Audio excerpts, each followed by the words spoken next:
Hello, welcome. My name is Paul. We're here to see the ultimate treasure hunt, sometimes called the Holy Grail, the top dog. And from what I can see, now the color looks it is a metal flake, but camera doesn't get an exact picture of it, but there you go. This is the 1969 VW Volkswagen Beach Bomb RLBB. Red line rear loader.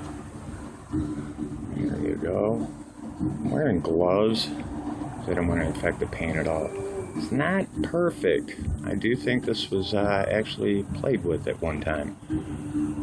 Alright, let's look at the bottom. We're going to turn her over like this. Here's the bottom. Should be a nice clear shot for you right here.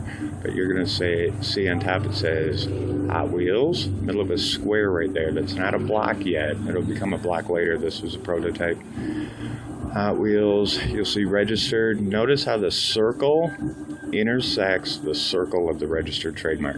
It's one of your indications that that's a real base as opposed to a Bright Vision base. More information on Bright Vision I'll try and post on my website, findtreasurehunts.com.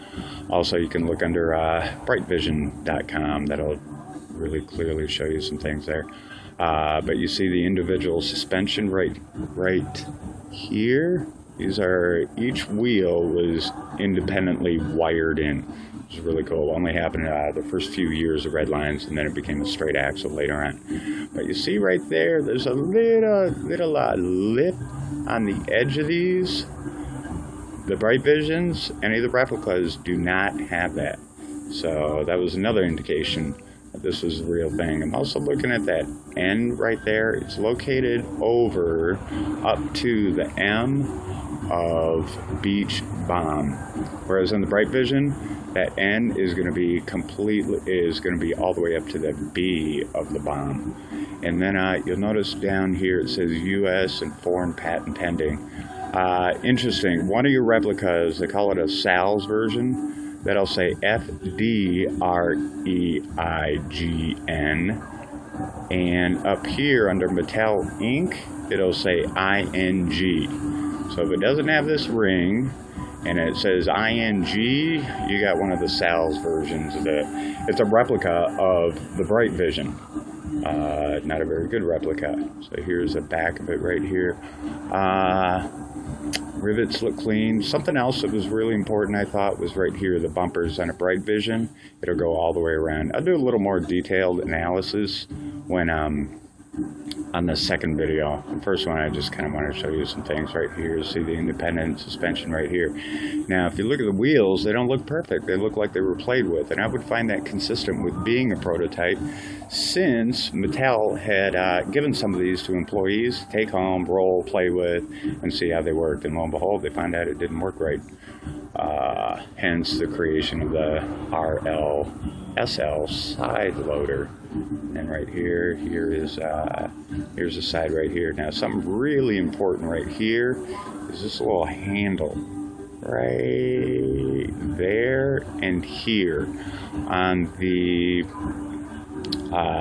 this little handle is located on the bottom third of the door. On the Bright Visions, it's located up here. And then up here, it's more like a divot for a handle, as opposed to a Bright Vision, it's a quarter of a circle. And right down here, these were supposed to be little side mirrors right there. And you'll see they don't have very defined edges. It's just kind of a raised bump for a light. On the Bright Visions, they're clearly defined. And then right here, this is the back of it. And the back of it had a lot of telltale signs for me as well. There you go, there's the back. You look, the engine looks more like a left-sided teardrop. The Bright Vision is going to be a very defined engine. And then right down here, this bar is important as well. If you look at the Bright Vision, that bar extends all the way down to the lights. This here does not. Did you know there are 150 differences between the real one, the Holy Grail, this one, and a Bright Vision?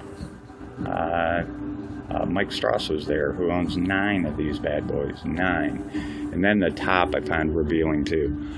This is a rectangle. can't see it that clear in the picture, but that's a rectangle. Bright Visions are going to be square, I believe, all of them.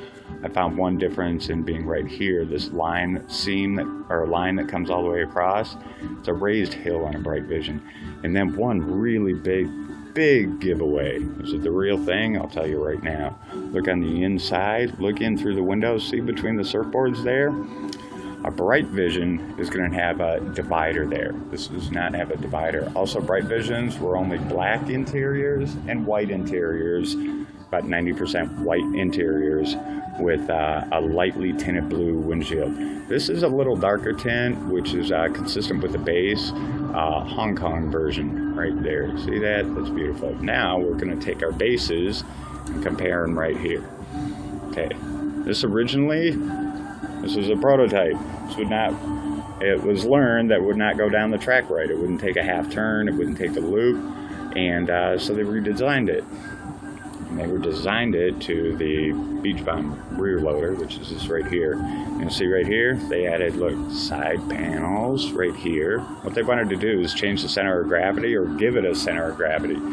So they added side panels, same surfboards. These are Diora surfboards, same ones they use on the Dioras. And then the top, they cut out, whoops, crash. They cut out the metal up on top, and then we're gonna go ahead, see if I did it right, upside down. I do that every time. Okay. And then they added a block on the bottom. Yeah, a little zinc oxide on the base. Problem with owning these for a long time, you can't stop nature.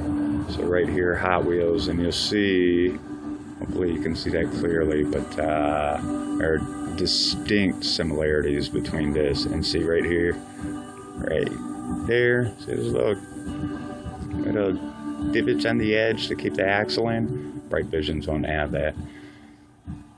And there you go. So this became very popular on eBay, very popular, any beach bomb. But I dare you to find this beach bomb. You spend your whole life looking for this thing and never find it, or you can do like I did, find it, and then not know what to do with it for 10 years. I found it up in San Francisco at a place called Timeless Toys, actually San Jose, Timeless Toys, and I thought I was buying a prototype. It wasn't until I did some research, and there it is. The Holy Grail, 1969 Volkswagen beach bomb. Thanks for looking. My name's Paul.